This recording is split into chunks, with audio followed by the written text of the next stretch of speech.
स्वागत है आपका गुजरात की राजधानी चांपानेर में।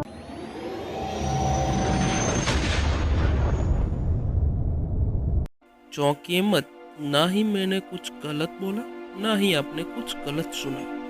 हाँ, मध्यकालीन युग में गुजरात की राजधानी चांपानेर थी।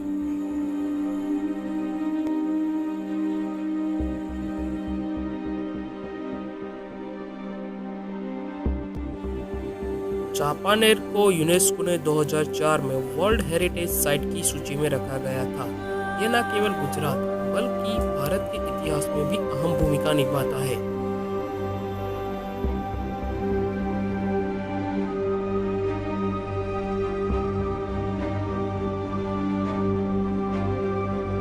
हम पावागढ़ के पौराणिक इतिहास के बारे में जानते हैं, पर चांपानेर के इतिहास से हम सब कम वाकिफ हैं।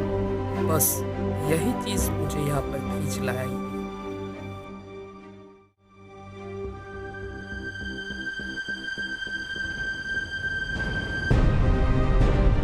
चांपानेर यानी पावागढ़ वडोदरा से 50 किलोमीटर तक की दूरी पर स्थित है।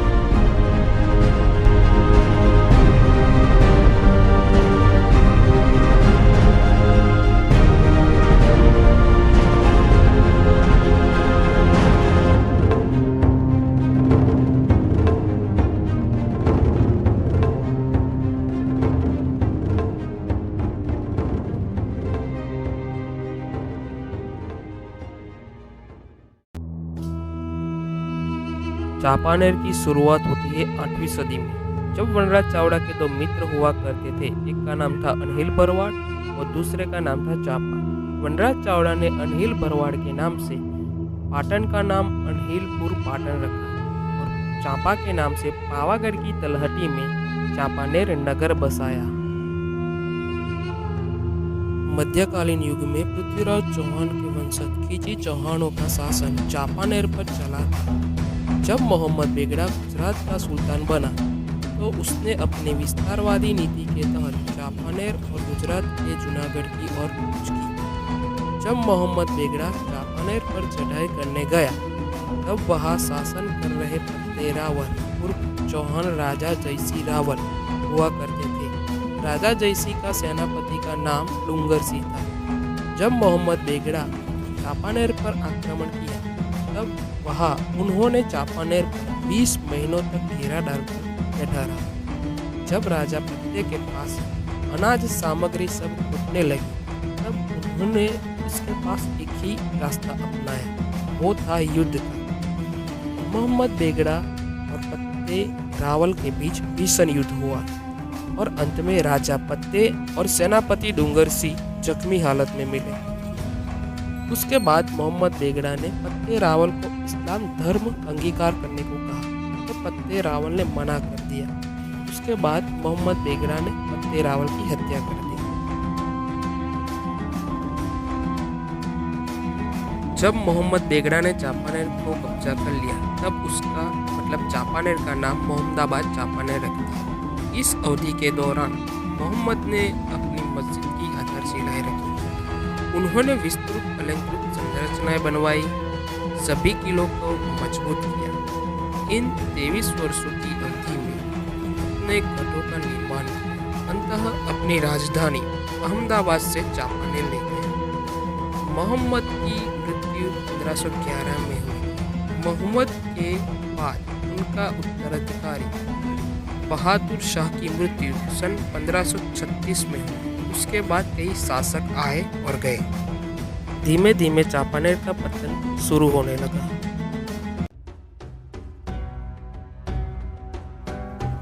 मोहम्मद बेगड़ा और राजा फत्ते दोनों ने सुरक्षा का पुख्ता इंतजाम करते हुए चांपानेर के किले की ओर चारों दिशाओं में ऊंची दीवारें चिनवाई और पावागढ़ के चारों ओर एक सुरक्षा दीवार का निर्माण किया, जो ऊपर से देखने पर ऐसा लगता है कि पावागढ़ की ऊपर कोई सांप लेटा हुआ हो।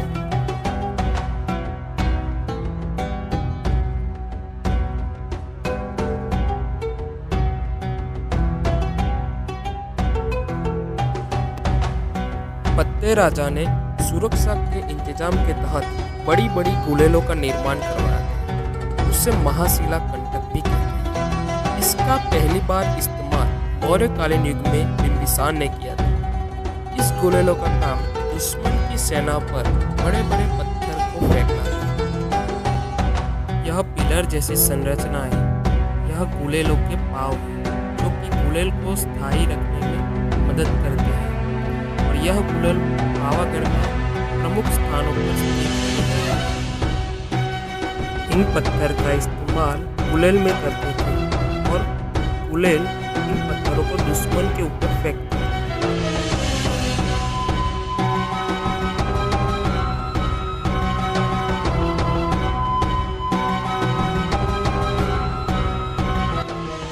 यह फोटो एक महाशिला कंटक की है।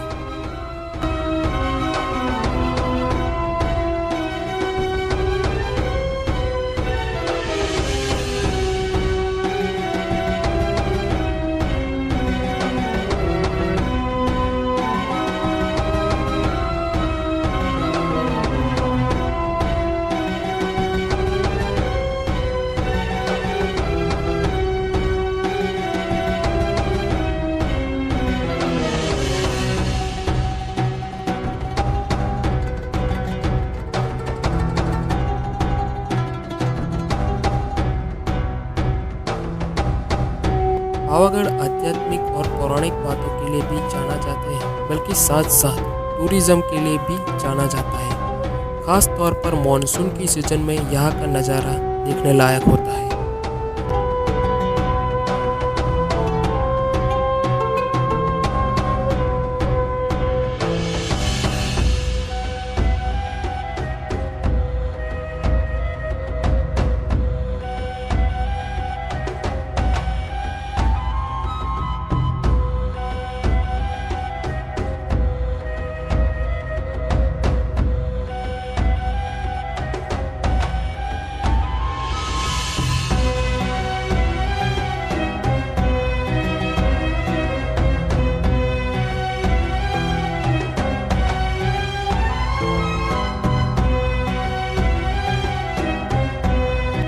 इस जगह को देखकर ऐसा लगता है कि यहाँ पहले सैनिकों का कैंप हुआ करता था। उसमें तीरंदाज और शिला फेंक आदि शामिल हैं।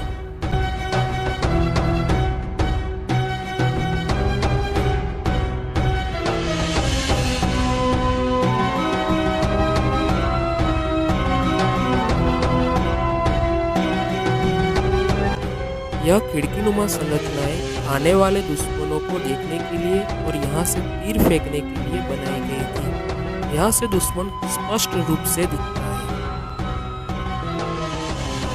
इस जगह के वीरान होने की एक नहीं बल्कि कई वजह है। सन 1535 में मुगल सम्राट हुमायूं ने चांपानेर पर आक्रमण किया और खजाने को लूट लिया।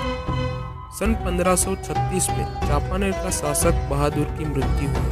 बहादुर के मृत्यु के बाद न्यायिक और क्षेत्रीय राजधानी वापस अहमदाबाद स्थानांतरित हो गई। शहर तेजी से गिरावट में आया। बड़े पैमाने पर लोगों ने शहर को छोड़ दिया और कई शताब्दियों तक अपेक्षित और लगभग निर्जर बना रहा है।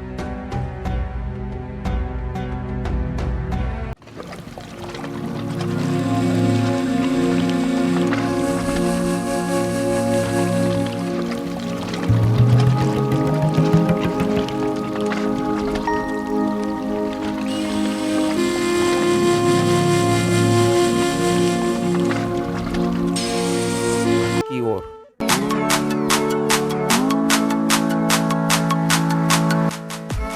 यहाँ से आप मंदिर तक पहुँचने के लिए इन्हीं दो रास्तों का उपयोग कर सकते हैं। एक है उड़न खटोला और दूसरा है पैदल।